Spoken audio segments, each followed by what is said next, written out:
joining us via Skype from Houston is a lead activist and organizer for White Lives Matter, Ken Reed. Ken, first and foremost, what's the whole point of carrying the Confederate flags when it was General Lee, who was the leader of the Confederate troops, told those troops to furl that flag and store it in your attics for the rest of your lives? Why are you carrying that from the NAACP when that was exactly what General Lee said to the Confederate troops? And I do agree 100% that General Lee did make that statement. But in modern times, to people who live in southern parts of the country, all it represents to us is a form of our heritage. This is Texas. Actually, Ken, let me correct you on that. The fact of the matter is that Confederate flag was furled in those attics for at least 2 generations. Do you know when that Confederate flag was then pulled out?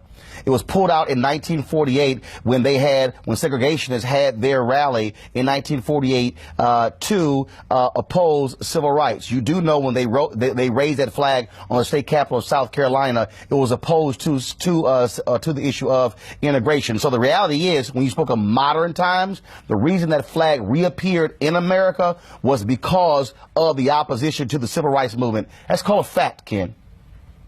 Well, that might be true, but I'm talking about for my... It's not might, it is. Do you believe the NAACP is racist or not?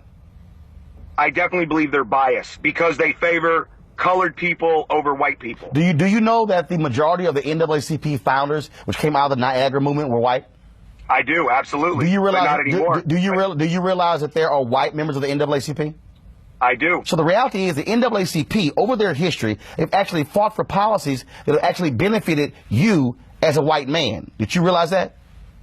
We might have been. I'm not saying that didn't happen. I'm not saying that. And we might have gotten some fringe benefits, but their specific goal, yes, meaning this, their specific goal is for colored people. But yes, white women, disabled people, they all might have benefited from it as well. Not might, they have. But Ken, let me ask you a question. Ken, if you actually, do you realize that, Ken, did you go to the public school? As a child, yes. Yes. Do you realize that public schools were not taxpayer financed in the 1800s? Do you realize that it was freed slaves in Texas who were elected to the Texas legislature, which actually put it in the Constitution for there to be publicly financed education? So do you realize that even going forward, the NAACP has been fighting for that? So the NAACP, fighting for public education, has been fighting for white people like you to get educated. All of that, what you're saying, is fine and dandy. I believe Black Lives Matter has the right to fight for their rights, their lives, their civil liberties here in the United States.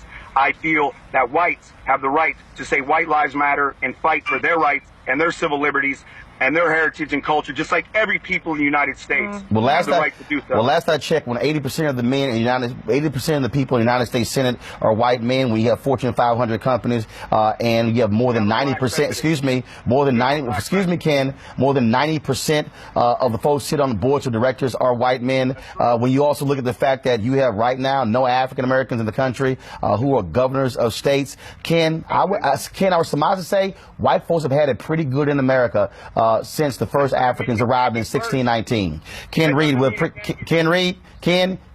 y'all had it pretty good. Ken Reed, we appreciate it. It can't get worse.